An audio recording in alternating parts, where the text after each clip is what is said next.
before we get started here, I just wanted to go over one thing about that last question on that quiz from the first day. Very several of you answered some very hurtful things. I know it was multiple choice, but you didn't have to answer that I was a nerd or that you were too close to my face. I have feelings. I'm a real person. But that's okay. You take it in stride. Learn from criticism. I'll be all right. In all seriousness, let's go ahead and get started here with gas pressures.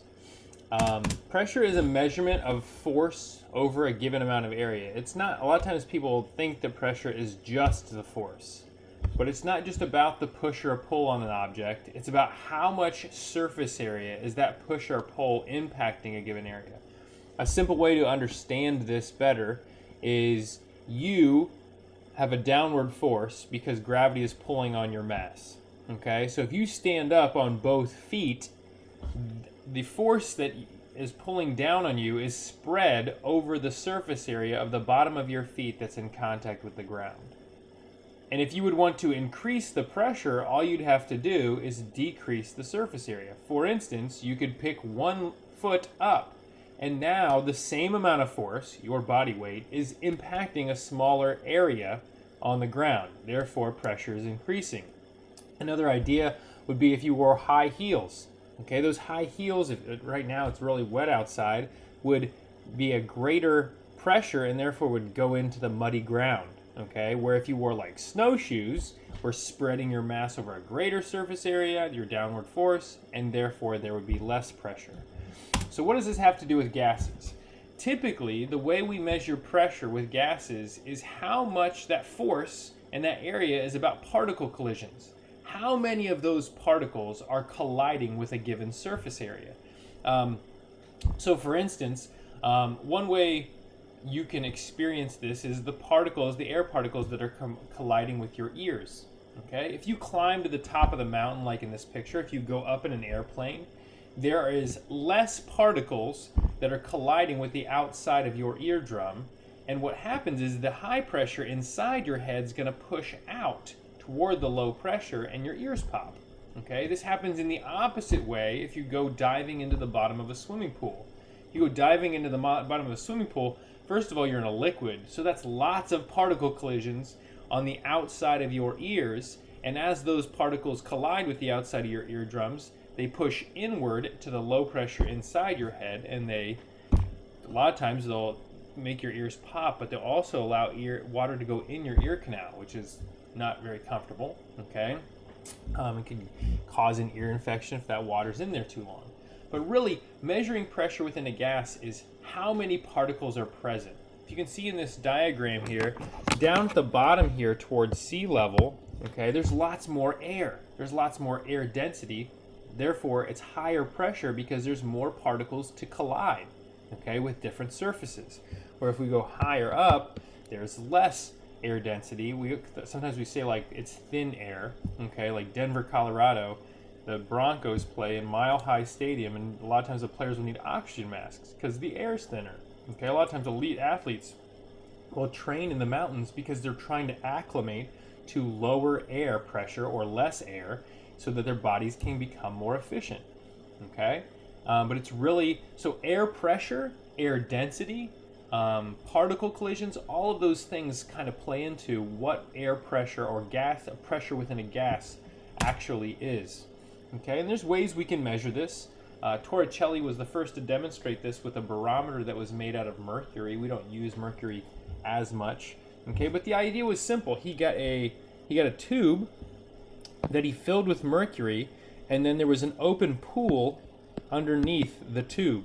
So what happened is, as the air pressure would increase or decrease, the level of mercury would go up and down. And that would tell him the air, that would be equivalent, it should be equivalent to the pressure within the air. Right now we understand, we have many measurements for air pressure. 1 atmosphere is typically what we use, but we can do millimeters of mercury. Sometimes you see mmHg as a measurement.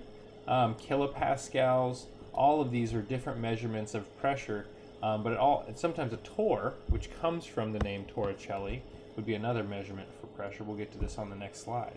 But the idea is that we have pressure within our air, which causes weather, which causes all kinds of things in terms of how it's interacting with our body.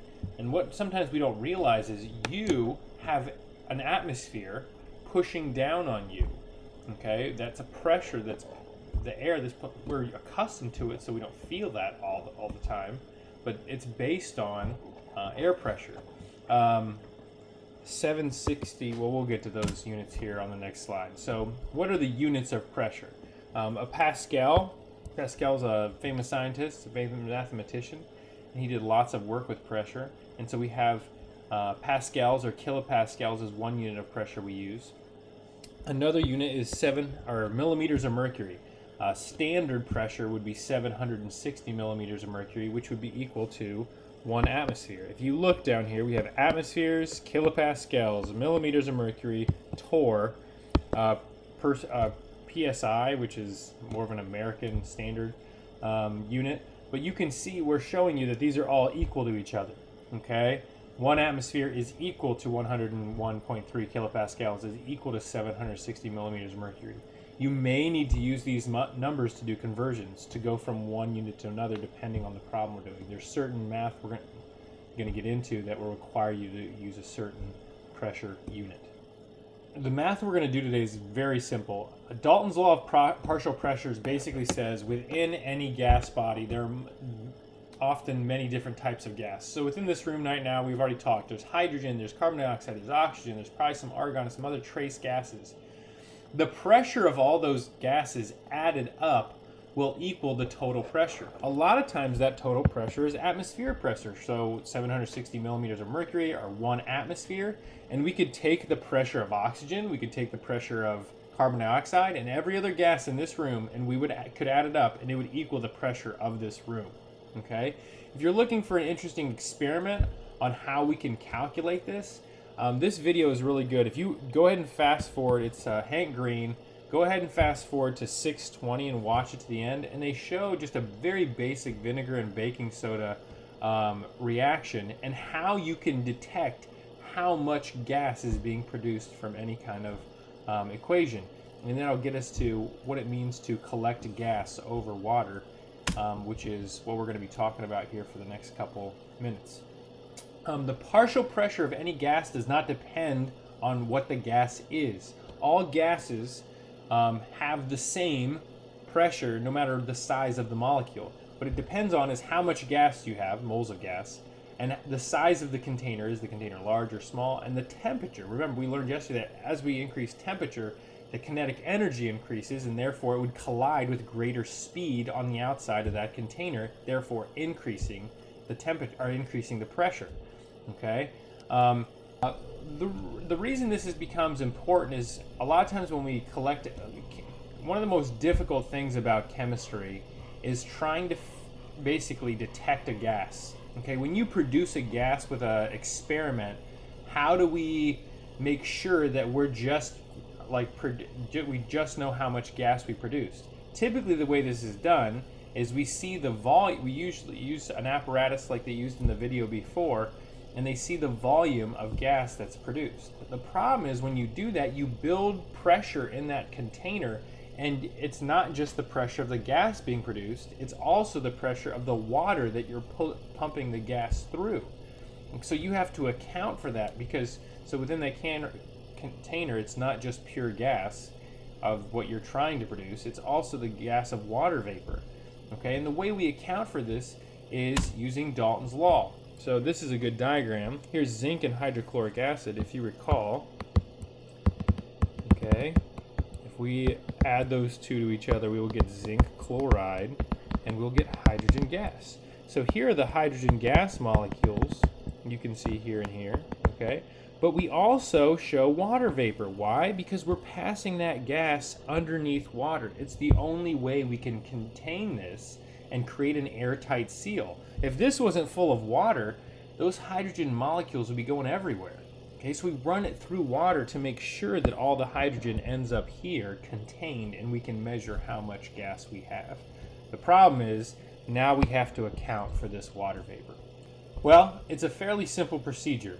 It says a sample of oxygen gas is collected over water at a temperature of 22 degrees Celsius. That temperature is important because that temperature is telling us not just how hot or cold it is, it's telling us how fast those molecules are moving. Okay, how much pressure, or what the type of collision they're happening with the outside of the container. The pressure of the system was 764.2 millimeters of mercury. What is the pressure of dry oxygen? Dry oxygen is a way of saying we collected this over water. What's just the pressure of the oxygen? Don't include the water here. Okay, and the way we do this is we set up a Dalton's Law problem, which says that the total pressure of any system is equal to the parts. So what are the two parts we have here? We have the pressure that is oxygen, and we have the pressure, because it's being collected over water, If there were more gases, we could keep going, like the pressure of CO2 or the pressure of something else.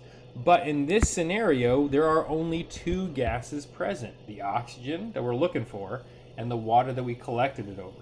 All right, so now this is when we get to one of your reference sheets, the green reference sheet, and this is the last table on the green reference sheet. So let's take a look. If you look at your green reference sheet, and this reference sheet is attached to the Google Classroom as well, you have a water vapor pressure chart. And what you can see here is that at any temperature, this is just for water, at any temperature we have a pressure or water pressure at that temperature. So if you recall, our problem said it was 22 degrees. What that means is that there will be 19.8 millimeters of mercury of pressure of water at that temperature, excuse me. Okay, so we're going to use that as our pressure for water. So if we go back to our problem, so what that means is we can go back here and plug in 19.8 for our pressure of water, because we know the temperature and the pressure of water at that temperature. We also have 764.2 millimeters of mercury. That's the pressure of the system. That's not the pressure of oxygen. That would go here. That's the total pressure. That's the pressure of everything all added up. And all we need to do is solve for the pressure of dry oxygen. That's the one thing we don't have. This is a basic subtraction problem. So all we have to do is set this up, make sure our pressures are in the right place, and do a basic subtraction problem to find out that we collected 744.4 millimeters of mercury of pressure of the O2. That's how much pressure is just coming from the O2, okay? Because the pressure of the O2 and the water are being added together. Okay, so you got a couple new things here. You got the equation, you've got the reference sheet that you'll need to do these problems. But honestly, as long as you keep the variables in the correct location, this is a very simple mathematic problem, okay?